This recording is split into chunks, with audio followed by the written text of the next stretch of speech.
আজকে আমরা বিসমিল্লাহির রহমানির রহিম। আজকে ক্লাসে সকলকে স্বাগত। আজকে আমরা প্রথম পত্রের যে সিলেবাস দেওয়া আছে এই সিলেবাসের উপরে রিভিশন দেওয়ার চেষ্টা করবো। অনেকগুলি অধ্যায় আমরা এর আগে আলোচনা করেছি, তো আশা করি তোমরা এই ক্লাসগুলি ফলো করে সেই অনুযায়ী প্রস্তুতি নিচ্ছ। আমরা আজকে প্রথম অধ্যায় থেকে শুরু করবো, হিসাব সমীকরণ, হিসাব চক্র, এই টপিকগুলি আলোচনা করবো।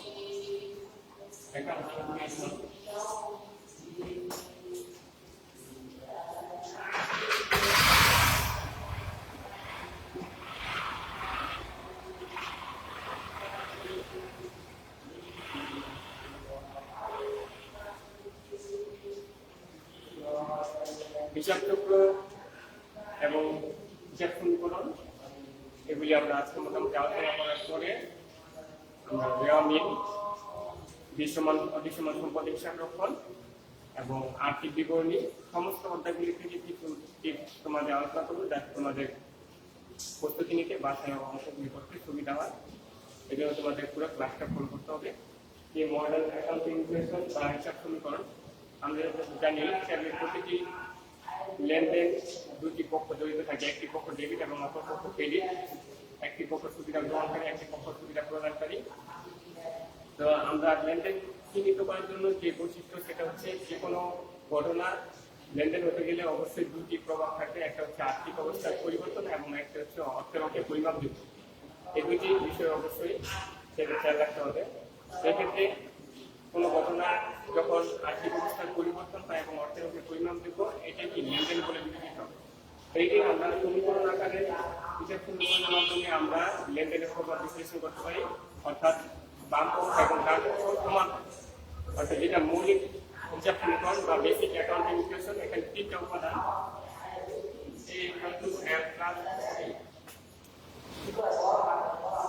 এই সমীকরণ এখানে তিনটা উপাদান রয়েছে, এ, এন এবং ওই, অর্থাৎ বাম পাশের উপাদান একটি এবং ডান পাশের উপাদান দুটি। এক্ষেত্রে আমাদের যে সমীকরণ সেটার দ্বারা দুই পক্ষ কি হবে, সমান হবে, অর্থাৎ বাম পাশ এবং ডান পাশ সমান প্রমাণিত হবে। অর্থাৎ এই সমীকরণের দ্বারা হিসাব বিজ্ঞানের সম্পদ এবং দায় মালিকানা সত্যের মধ্যে সম্পর্ক প্রকাশিত হয়, তাকে কি বলা হিসাব সমীকরণ বলা যায়। অর্থাৎ সম্পদ সমান সমান দায় প্লাস মালিকানা সত্য। এই ক্ষেত্রে আমাদের বাম পাশের যে উপাদান কি, এটা হচ্ছে এই দ্বারা সম্পদ প্রকাশিত হয় এবং ডান পাশে হবে এবং ওই, অর্থাৎ দায় এবং মালিকানা সত্য, এই দুটি উপাদান এখানে আসবে। তাহলে এই উপাদানের মধ্যে যে সমস্ত সম্পদগুলি আছে সেগুলি আলাদাভাবে ক্লাসিফিকেশন করে আমাদের দেখাতে হবে। যেমন এর মধ্যে বা সম্পদের মধ্যে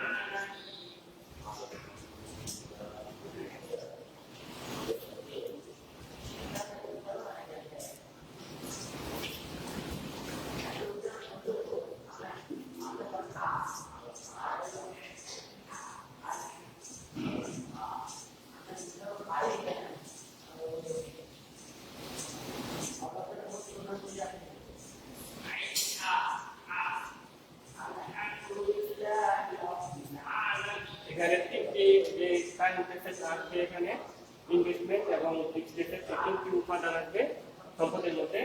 অর্থাৎ কারেন্ট অ্যাসেটের মধ্যে যাবতীয় চলতি সম্পত্তিগুলি এখানে দেখাতে হবে, অর্থাৎ নগদ, ব্যাংক জমা, প্রাপ্য হিসাব, বকেয়া, আয়, অগ্রিম খরচ, এই সমস্ত উপাদানগুলি এখানে কারেন্ট অ্যাসেট বা চলতি সম্পদের মধ্যে আসবে। আর ইনভেস্টমেন্ট লং টার্ম, যেটা দীর্ঘমেয়াদী বিনিয়োগ, সেটা আসবে এখানে দীর্ঘমেয়াদী বিনিয়োগ হিসাবে এখানে সম্পদ দেখাতে হবে। এবং ফিক্সড অ্যাসেটের মধ্যে যাবতীয় স্থায়ী সম্পত্তিগুলি আসবে। যেমন স্থায়ী সম্পত্তির মধ্যে এখানে দৃশ্যমান স্থায়ী সম্পদ আছে, অদৃশ্যমান স্থায়ী সম্পদ আছে।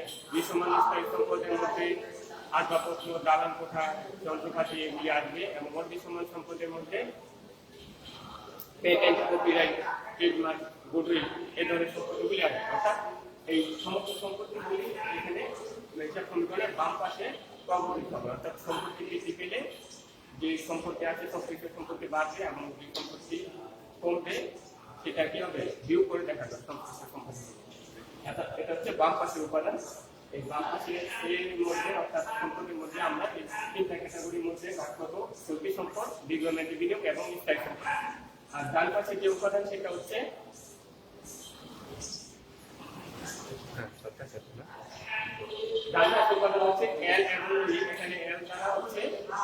লাইবিলিটিস বা বাহ্যিক দায় বোঝানো হয়েছে and liabilities.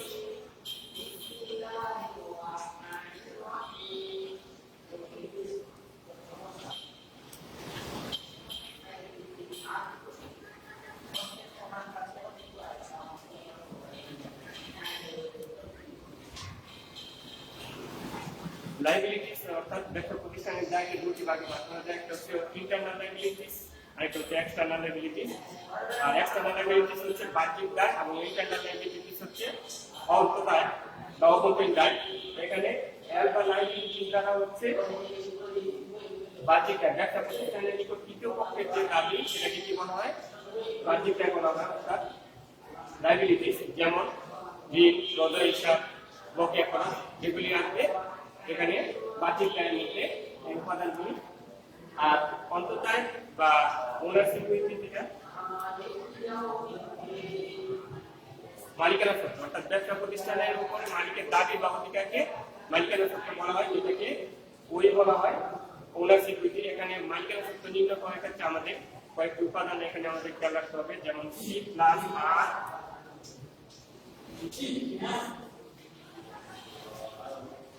C plus R plus E minus D, এই চারটা উপাদান এখানে প্রভাবিত হবে হিসাব সমীকরণে।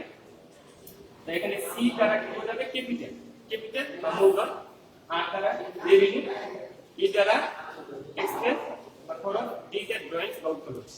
যখন আমরা হিসাব সমীকরণ করবো তখন যদি মূলধন বাড়ে, মালিক মূলধনের সাথে অতিরিক্ত মূলধন নিয়ে আসে, এডিশনাল ক্যাপিটাল কি হবে, যোগ হবে। রেভিনিউ বা আয় সেটা কি হবে, যোগ করতে হবে। যেমন যাবতীয় আয় সেটা কি হবে, মালিকানা সত্ত্বের সাথে কি হবে, যোগ হবে। নিট লাভ বা ক্ষতি সেগুলি অ্যাডজাস্ট করতে হবে, নিট লাভ হলে যোগ হবে। আর এক্সপেন্স বা খরচ বিয়োগ করতে হবে। আর ড্রয়িং উত্তোলন সেটা কি করতে হবে, বিয়োগ করতে হবে। অর্থাৎ ড্রয়িং বা উত্তোলন না, ব্যবসা প্রতিষ্ঠান থেকে মালিক যে ধরনের সুবিধা নিয়ে যায়, ব্যবসা প্রতিষ্ঠান থেকে মালিক নগদ সম্পদ নিয়ে যেতে, নগদ টাকা নিয়ে যেতে পারে, যে কোনো সম্পত্তি নিয়ে যেতে পারে, অথবা মালিকের ব্যক্তিগত যে কোনো খরচ ব্যবসা প্রতিষ্ঠান থেকে বহন করা হতে পারে। এগুলি এখানে কি আসবে, উত্তোলনের মধ্যে আসবে। এইভাবে আমরা এখানে ওনারশিপ বা মালিকানা সত্ত্ব বের করব। সি প্লাস আর প্লাস ই মাইনাস ডি, এই উপাদানগুলি সমন্বয়। তাহলে এখানে যে বেসিক অ্যাকাউন্টিং ইকুয়েশন বা মৌলিক হিসাব সমীকরণ, এখানে আমাদের তিনটা উপাদান। মৌলিক হিসাব সমীকরণ আমরা বেসিক অ্যাকাউন্টিং ইকুয়েশন বা মৌলিক হিসাব সমীকরণের তিনটি উপাদান এ, এল এবং ওই, এই তিনটি উপাদান আমাদের এই হিসাব সমীকরণকে প্রভাবিত করতে হবে। তিনটি উপাদানের বাম পাশ এবং ডান পাশ কি হবে, সমীকরণ দ্বারা যোগ করতে হবে। দুই পাশটি সমান এখানে হবে। তাহলে বাম পাশের যে উপাদান সেটা হচ্ছে এ এবং ডান পাশের উপাদান হচ্ছে এল এবং ওই। এখন হিসাব সমীকরণ করার টেকনিক, আমরা হিসাব সমীকরণ রেগুলার ছকে বা একটা সম্পদের প্রভাব দেখাবো, এটা এখানে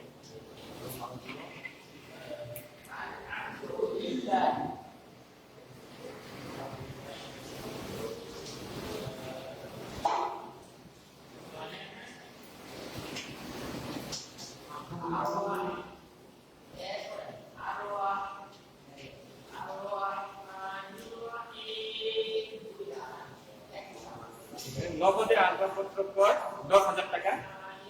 এটা আমাদের নগদে আসবাবপত্র কর 10,000 টাকা। এখানে দুটি হিসাব করেছে, একটা হচ্ছে নগদ, একটা হচ্ছে আসবাবপত্র। তাহলে নগদ আসবাবপত্র কর করার ফলে আসবাবপত্র বৃদ্ধি পেয়েছে আর নগদ হ্রাস পেয়েছে।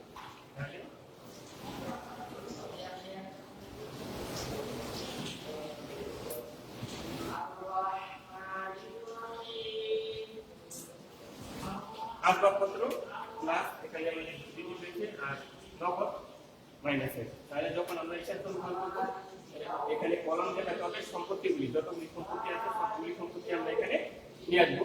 সম্পত্তির মধ্যে আসবাবপত্র কি বৃদ্ধি পাবে এবং নগদ হ্রাস পাবে। এভাবে আমরা সমীকরণে প্রকাশিত করব। আরেকটি উপাদান হচ্ছে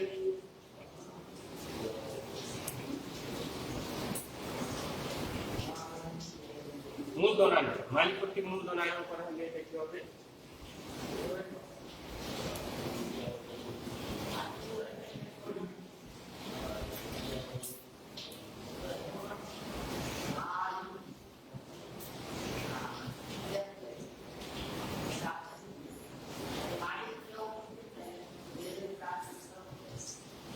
মালিক কর্তৃক কর্তৃক মূলধন আনয়ন করে।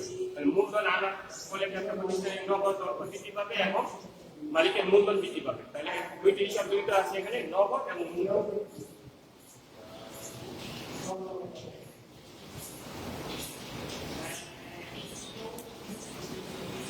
তাহলে নগদ এখানে বৃদ্ধি পেয়েছে, মালিক কর্তৃক একটা প্রতিষ্ঠানের নগদ আনার কারণে এখানে মূলধনও বৃদ্ধি পেয়েছে। অর্থাৎ হিসাব সমীকরণ এখানে a = f + এই যে সমীকরণ আছে এখানে a = f + ওই সমীকরণে a পাঁচ বৃদ্ধি পেয়েছে, নগদ সম্পদ বৃদ্ধি পেয়েছে এবং মূলধন ওই বৃদ্ধি পেয়েছে। অর্থাৎ দুই পাশে দুই উপাদান বৃদ্ধি পেয়েছে, অর্থাৎ a বৃদ্ধি পেয়েছে এবং মূলধন বা মালিকানা সত্ত্ব বৃদ্ধি পেয়েছে। আবার অনেক ক্ষেত্রে দেখা যায় যে দাঁড়ের পণ্য ক্রয় করা হয়, তাহলে এখানে আমাদের বাহ্যিক দায়ের পরিমাণ বা এল এর পরিমাণ প্লাস দিচ্ছে। এখানে যে এল এর পরিমাণ আছে এখানে এল এর পরিমাণ প্লাস বৃদ্ধি হয়ে থাকে। যেমন দাঁড়ের পণ্য ক্রয় করা হলে কি হবে, এখানে ক্রয় হিসাব এবং প্রদেয় হিসাব দুইটা হিসাব জড়িত আছে। তাহলে ক্রয় হিসাব করার ফলে কি হবে, মালিকানা সত্ত্ব ব্যয় বৃদ্ধি পেলে কি হবে, মালিকানা সত্ত্বের পরিমাণ। তাহলে দাঁড় পণ্য ক্রয় করলে ক্রয় হিসাব, এখানে ব্যয় বৃদ্ধি পাবে, ক্রয় হিসাব হবে ডেবিট এবং প্রদেয় হিসাব হবে ক্রেডিট কার্ড। ক্রেডিট কার্ড তাহলে প্রদেয় হিসাবের পরিমাণ বৃদ্ধি পাবে, যেটাকে বলে এল দ্বারা প্রকাশিত করা হয়। বাহ্যিক দায়ের পরিমাণ এখানে বৃদ্ধি পাবে। এইভাবে আমরা প্রত্যেকটা লেনদেন থেকে সমীকরণের জন্য হিসাবগুলিকে আলাদা করব। আলাদা করার পরে আমাদেরকে পোস্টিং দিতে হবে, যে সম্পদ বৃদ্ধি পেয়েছে সেটা যোগ হবে, আর হ্রাস পেলে কি হবে, বিয়োগ হবে। আর বাহ্যিক দায় বা এল বৃদ্ধি পেলে কি হবে, যোগ হবে, এল হ্রাস পেলে বা বাহ্যিক দায় হ্রাস পেলে কি হবে, বিয়োগ হবে। আবার কোনো লেনদেনের ফলাফলে যদি মালিকানা সত্ত্ব বা ওনার সিকিউরিটির পরিমাণ বৃদ্ধি পায়, তাহলে এখানে ওনার সিকিউরিটি যোগ হবে, মূলধন বৃদ্ধি পাবে। এবং যদি উত্তোলন খরচ এবং ক্ষতি হয় বা মালিকানা সত্ত্ব পরিমাণ হ্রাস হয়, সেগুলি কি বিয়োগ করতে হবে। তাহলে প্রত্যেকটা লেনদেনের ফলাফলই আলটিমেটলি কি হবে, দুই পাশ সমান হবে, সমীকরণের দুই পাশে সমান হবে। যেমন এই উদাহরণটা আছে, নগদে মালিক কর্তৃক মূলধন আনয়ন করা হবে, নগদ এবং মূলধন। তাহলে নগদের পরিমাণ সম্পদ পাশে কি হবে, আমরা একটু এটা দিচ্ছি নগদ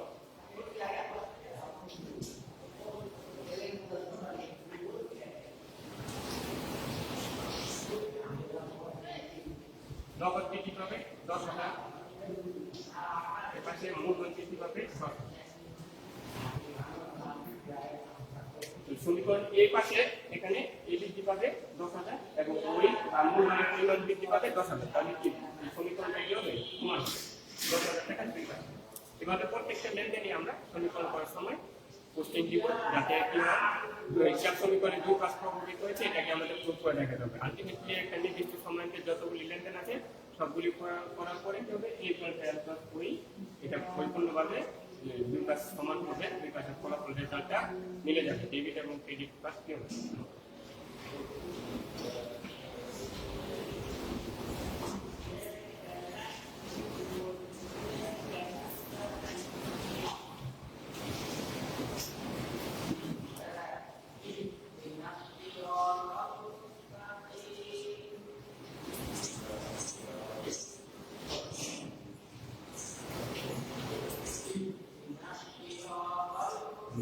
এখানে ছয়টি উপাদান, a = l + c + r - e - d, এটা হচ্ছে হিসাব সমীকরণের বর্ধিত রূপ।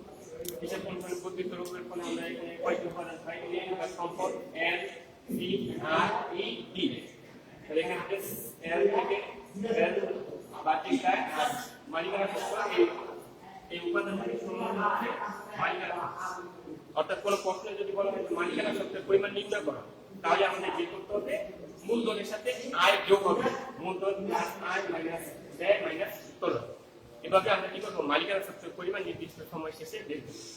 আর যদি বাহ্যিক দায় বা এল এর পরিমাণ নির্ণয় করতে বলা হয়, তাহলে ঋণ, প্রদেয় হিসাব, বাইরের পক্ষ যে দেখা সাথে বাইরের পক্ষ যে দায়, দ্বিতীয় পক্ষের দাবি, সেটাকে বাহ্যিক দায় বলা হয়। তাহলে আমরা এল এর পরিমাণ নির্ণয় করার সময় বা বাহ্যিক দায়ের পরিমাণ অথবা পাওনাদারের পরিমাণ যদি নির্ণয় করতে বলা হয়, তাহলে পাওনাদার যদি দাগ লেনদেন করা হয়, তাহলে পাওনাদার দাঁড়ে করা হলে পাওনাদার পরিমাণ বৃদ্ধি পাবে, আর যখন পাওনাদারের টাকা পরিশোধ করা হবে তখন পাওনাদারের পরিমাণ হ্রাস পাবে।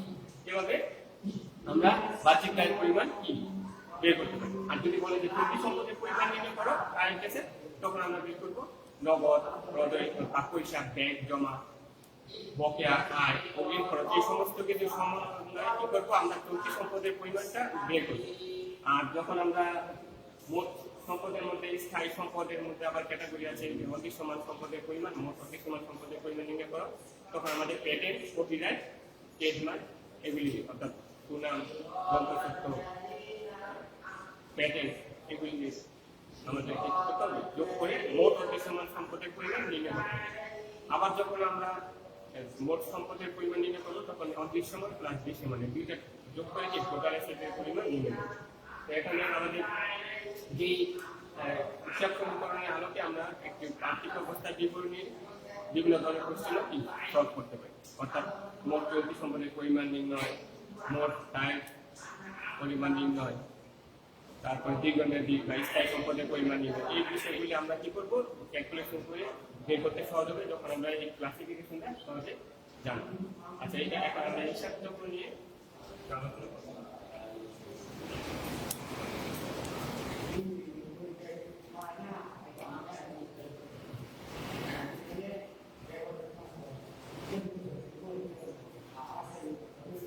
অ্যাকাউন্টিং সাইকেল বা হিসাব চক্র অর্থাৎ একটি ব্যবসা প্রতিষ্ঠানে যে সমস্ত লেনদেনগুলি সংঘটিত হয় প্রতিটা ঘটনা থেকে আমরা আগে লেনদেনগুলিকে আলাদা করি, আলাদা করার পরে আমরা হিসাবে লিপিবদ্ধ করে থাকি। এখন আমাদের যে হিসাব চক্র ব্যবসা প্রতিষ্ঠানের দৈনন্দিন কাজগুলি ধারাবাহিকভাবে আবর্তিত হয়, একটার পর একটা কাজ চলতে থাকে। যেমন প্রথমে আমাদের দৈনন্দিন যে ঘটনাগুলি ঘটে থাকে এই ঘটনাগুলি থেকে আমাদের কোন ঘটনাগুলির ফলে আর্থিক অবস্থার পরিবর্তন হয়েছে এবং অর্থের অঙ্কে পরিবর্তন যেটা আমরা লেনদেন হিসাবে বিবেচিত করব সেগুলি তখন আমরা আইডেন্টিফাই বা চিহ্নিত করতে হবে। অর্থাৎ প্রত্যেকটা ঘটনাকে ব্যবসা প্রতিষ্ঠানে আর্থিক লেনদেন বলে বিবেচিত হবে। যে সমস্ত ঘটনার ফলে আর্থিক অবস্থার পরিবর্তন হবে এবং অর্থের অঙ্কে পরিবর্তন হবে সেগুলি শুধুমাত্র আর্থিক লেনদেন বলে বিবেচিত হবে। তখন আমাদের কাজ হচ্ছে লেনদেন চিহ্নিত করা।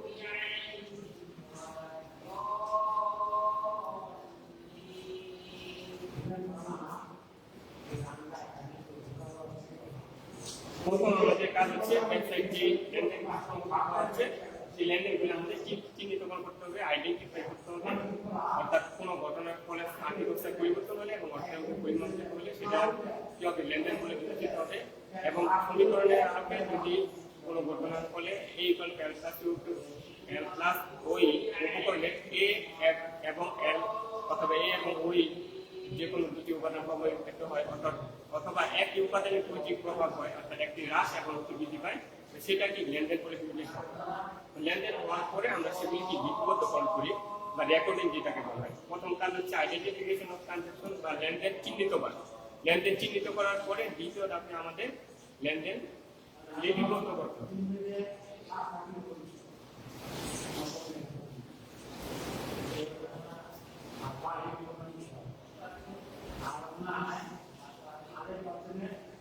লেনদেন লিপিবদ্ধকরণে বা রেকর্ডিং অফ ট্রানজাকশন এটা হচ্ছে জাবেদা কাজ। সাধারণভাবে আমরা প্রত্যেকটা ঘটনা থেকে আলাদাভাবে লেনদেনগুলি চিহ্নিতকরণ করব। চিহ্নিতকরণ করার পরে এখানে যে সমস্ত ঘটনা লেনদেন করে বিবেচিত হবে সেগুলো আমরা হিসাবে করিতে যেটাকে সাধারণ বই বলা হয় জাবেদাভুক্ত করব।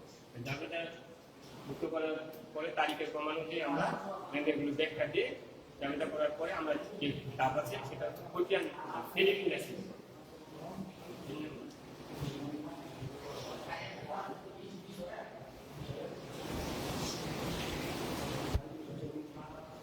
ক্লাসিফিকেশন অর্থাৎ এই ধাপে এসে আমাদের প্রত্যেকটা লেনদেনকে আলাদাভাবে ক্লাসিফিকেশন করা, শ্রেণীবিন্যাস করা। অর্থাৎ যে সমস্ত হিসাব খাতগুলি আছে প্রত্যেকটা আলাদা শিরোনামের অধীনে সাজানো হয়। যেমন নগদ, আসবাবপত্র, দালান কোঠা, প্রদয় হিসাব, ব্যাংক ঋণ, মূলধন, অন্যান্য যে সম্পদগুলি আছে প্রত্যেকটা সম্পত্তি আলাদা শিরোনামের অধীনে সাজিয়ে লিপিবদ্ধ করে সেটাকে কি করা হয় শ্রেণীবিন্যাস করা বা ক্লাসিফিকেশন করা হয়।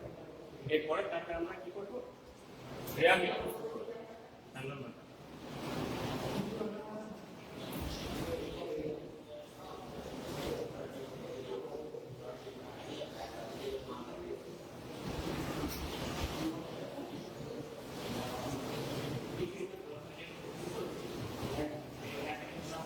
যেটাকে সংক্ষিপ্তকরণ বলা হয়। অর্থাৎ প্রত্যেকটা খতিয়ানের যে জেলগুলি আছে জেলগুলি নিয়ে আলাদাভাবে আমরা কি করবো, রেওয়ামিল হিসাব প্রস্তুত করবো। অর্থাৎ খতিয়ানের রেওয়ামিল হচ্ছে খতিয়ানের ডেবিট এবং ক্রেডিট যেগুলি একটি সারিবদ্ধ বিবরণী।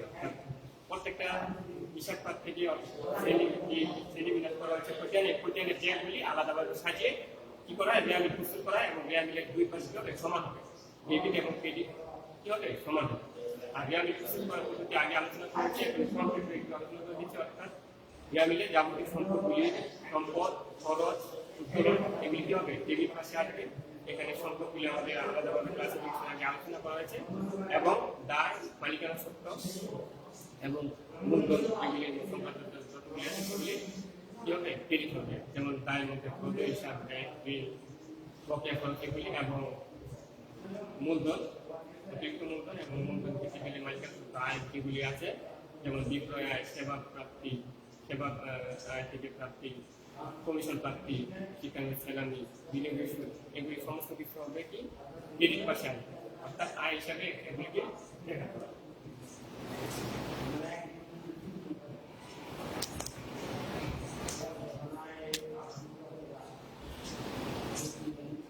এভাবে আমরা আরো অন্যান্য গ্রাফের সমন্বয়ে আর্থিক ব্যবস্থার অবস্থা বিবরণী পর্যন্ত প্রস্তুত করি। সমন্বয় সমাপনী দাখিলা দেওয়া হয়, সমন্বয় দাখিলা জাবেদা প্রস্তুত করা হয়, তারপরে সমাপনী রেওয়ামিল প্রস্তুত করা হয়, তারপরে কার্যপত্র চিন্তা আছে, এরপরে আয় বিবরণী, আর্থিক অবস্থা বিবরণী এবং আর্থিক অবস্থার বিবরণী বিশ্লেষণ করা হয়।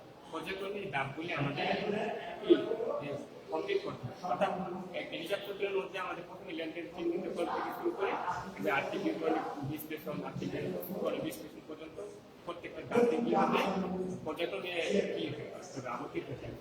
আবার যেটা সমাপনী চাবিদা এই বছর দেওয়া হয় বা এই মাস শেষে দেওয়া হয়, পরবর্তী সময় এটাকে প্রারম্ভিক চাবিদা হিসেবে আবার কয়েক বছর থাকবে। অর্থাৎ এই লেনদেনগুলি চক্রাকারে আবর্তিত হতে থাকবে। প্রতি বছরে বা নির্দিষ্ট সময়তে এই কার্যক্রম চক্রাকারে চলতে থাকবে, অর্থাৎ আবর্তিত হতে থাকবে। এবং এটাকে হিসাব চক্র বা অ্যাকাউন্টিং সাইকেল বলা হয়। সাইকেলের মধ্যে এটাকে করতে থাকবে।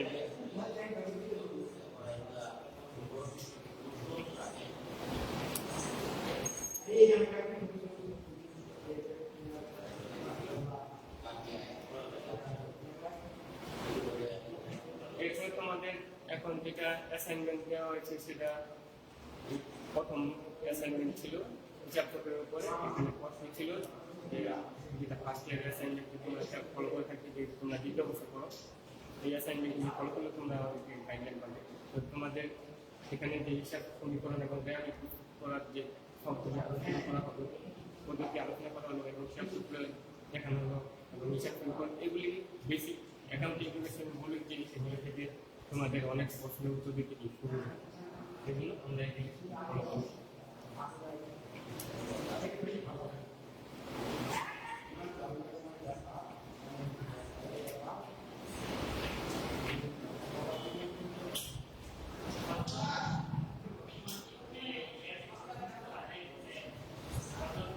আর্থিক বিবরণী, যেহেতু এখন তোমাদের এক্সাম চলছে সেই হিসাবে আর্থিক বিবরণী থেকে দুটি অঙ্ক আসে, এখানে অবশ্যই তোমাদের দুটি অঙ্ক দিতে হবে বাধ্যতামূলকভাবে। এই জন্য তোমাদের এই আর্থিক অবস্থার বিবরণী বিভিন্ন প্রশ্ন, টেকনিক্যাল এই বিষয়গুলি জানতে হবে। খুঁটিনাটি প্রশ্নগুলি কীভাবে আমরা আনসার দিব, অর্থাৎ এই বিষয়গুলি থেকে কীভাবে আমরা যে কোনো একটা প্রশ্ন নিয়ে আনসার দিতে পারি। এখানে আর্থিক অবস্থার বিভিন্ন অংশগুলি ভাগগুলি আমাদের জানতে হবে। বিশদ আয় বিবরণী, মালিকানা সত্ত্ব বিবরণী এবং আর্থিক অবস্থার বিবরণী।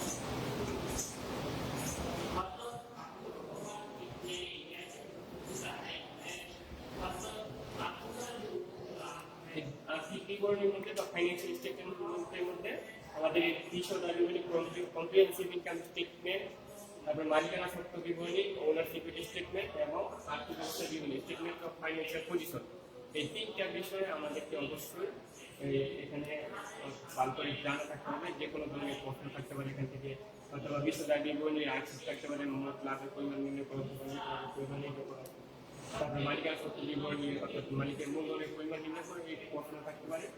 আর আর্থিক অবস্থার বিবরণী মোট সম্পদের পরিমাণ নির্ণয় করে বলা থাকতে পারে, অথবা মোট দায়ের পরিমাণ নির্ণয় করা এবং দায় ও মালিকানা সত্ত্ব এটা থাকতে পারে। তিনটা বিশদ দায় বিবরণী বা কম্প্রিহেনসিভ ইনকাম স্টেটমেন্টের মধ্যে আমাদের দুইটা পদ্ধতি আছে। একটা হচ্ছে এক ধাপ বিশিষ্ট বিশদ দায় বিবরণী, অর্থাৎ যেখানে মোট আয়গুলি থেকে ব্যয় বাদ দিয়ে মোট লাভ নির্ণয় করা হয়। আরেকটা হচ্ছে বহু ধাপ বিশিষ্ট, এখানে ক্লাসিফিকেশন করে ভেরিয়েবল লিখতে হবে, অর্থাৎ মোট বিক্রয় থেকে বিক্রিত পণ্যের ব্যয় বাদ দিলে মোট লাভ থেকে পরিচালন ব্যয় বাদ দিলে পরিচালন মুনাফা, এরপরে পরিচালন মুনাফা অপরিচালন আয় যোগ এবং পরিচালন ব্যয় বিয়োগ করার পরে কি নির্ধারণের পরিমাণ দেব। এভাবে আমরা শ্রেণীবিন্যাস করে বিশদ আয় বিবরণী প্রস্তুত করি। আর একটা বিশিষ্ট আয় বিবরণী বিশেষ করে সেবামূলক প্রতিষ্ঠান, যেগুলি সেবামূলক প্রতিষ্ঠানের ক্ষেত্রে কি একটা বিশিষ্ট আয় বিবরণী প্রস্তুত করা হয়, যেমন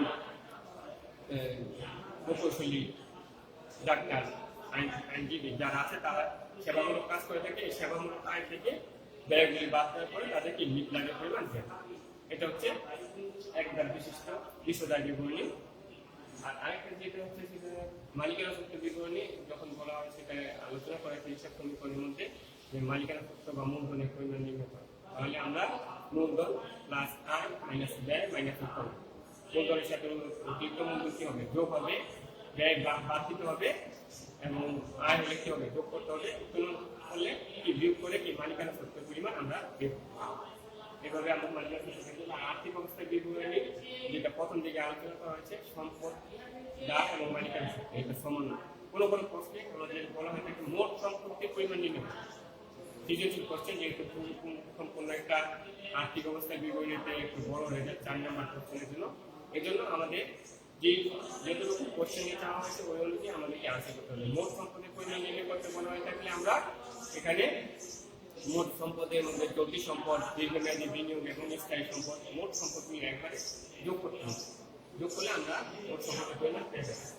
আর এখানে আরেকটা প্রশ্ন থাকতে পারে দায়ের পরিমাণ নির্ণয় করো, দায় ও মালিকানা সত্ত্বের পরিমাণ নির্ণয় করো, অথবা শুধু দায়ের পরিমাণ নির্ণয় করো। তাহলে আমাদের চলতি দায় এবং দীর্ঘমেয়াদী দায় এগুলি যোগ করে মোট দায়ের পরিমাণ বের করতে হবে। আর যখন বলা হবে এক প্লাস ওই বা দায় ও মালিকানা সত্ত্বের পরিমাণ নির্ণয় করো, তখন আমরা দায়ের সাথে মালিকানা সত্ত্বের পরিমাণ যোগ করলে কি হবে, দায় মালিকানা সত্ত্ব এক পাশে আর সম্পদ এক পাশে, তাহলে কি হবে আর্থিক অবস্থার বিবরণী কি 2 পাশ সমান, অর্থাৎ ফাইন্যান্সিয়াল স্টেটমেন্ট যে বিবরণীর সাহায্যে প্রতিষ্ঠান সম্পদ, দায় এবং মালিকানা সত্ত্ব প্রকাশিত হয়, মোট পরিমাণ নির্ণয় করা তাকে কি বলা হয় আর্থিক অবস্থার বিবরণী, অর্থাৎ ফাইন্যান্সিয়াল পজিশন এটা দ্বারা জানা যায় আর্থিক অবস্থার কি পজিশনে আছে। এটা হচ্ছে আমাদের টেকনিক। তো এগুলি আমাদের বিশেষভাবে জানতে হবে। এই বিষয়টা আমরা প্রস্তুত করতে হয়, অনেকগুলি অঙ্ক করানো হয়েছে, সেগুলি বাসায় প্র্যাকটিস করতে দেখেছি। তারপরে মালিকানা সত্ত্ব বিবরণী, তারপরে আর্থিক অবস্থার বিবরণী, এই বিভিন্ন ধরনের প্রশ্নগুলি কীভাবে আনসার করতে এগুলি আমাদের আলোচনা করা হয়েছে, অঙ্ক করানো হয়েছে। তোমাদের সেই অনুযায়ী ভালো করে প্রস্তুতি নিতে হবে। আর এই অধ্যায় থেকে তোমাদের 2টি প্রশ্ন অবশ্যই থাকবে, এই জন্য বেশি বোর্ডের অঙ্কগুলি সলিউশন করতে হবে এবং যে উদাহরণগুলি আছে বই থেকে উদাহরণগুলি ফলো করে যে কোনো সমস্যা তোমরা সমাধান করতে হবে। আশা করি এখান থেকে তোমরা একটা গাইডলাইন পেয়েছো।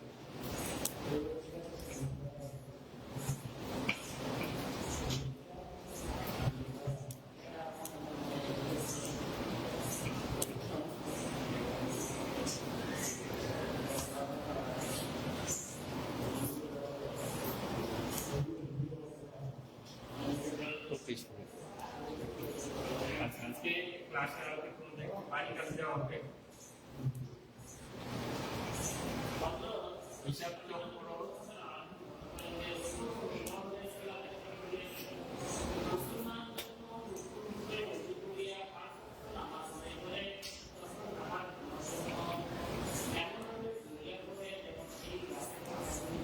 হিসাব চক্রের ধাপসমূহ ব্যাখ্যা করো, অর্থাৎ যে ধাপগুলি আলোচনা করা হয়েছে লেনদেন চিহ্নিতকরণ, লিপিবদ্ধকরণ, শ্রেণীবিন্যাসকরণ, সংক্ষিপ্তকরণ, সমন্বয়, সমাপনী রাখিলা, বিবরণী প্রস্তুতকরণ, আর্থিক অবস্থা, বিবরণী কার্যগত টোটালি সমন্বয় যে উপাদানগুলি আছে এই ধাপগুলি তোমরা ব্যাখ্যা করে সুন্দর হিসাব চক্র তৈরি করে মেসেঞ্জারের উত্তর পাঠিয়ে দিবে। এবং আশা করি যে ক্লাসে যতটুকু পর্যন্ত বিভিন্ন অঙ্ক প্রস্তুত করার নিয়ম কৌশল বা যেগুলি আলোচনা করা হয়েছে সেগুলি অনুসরণ করে তোমরা প্রস্তুতি নিতে থাকবে এবং পরীক্ষা ভালো করে দিবে এটাই আশা করি। আর যে কনফিডেন্স শুরু হয়ে গেছে যে কোনো সময় পরীক্ষা শিডিউল দেওয়া হবে সেই অনুযায়ী তোমাদের একটু বেশি থেকে বেশি প্র্যাকটিস করতে হবে যাতে পরীক্ষার মধ্যে ভালো করতে পারো। সবাইকে আজকে ক্লাসে অংশগ্রহণ করার জন্য ধন্যবাদ জানিয়ে ক্লাস শেষ করছি। আসসালামু আলাইকুম ওয়া রাহমাতুল্লাহ।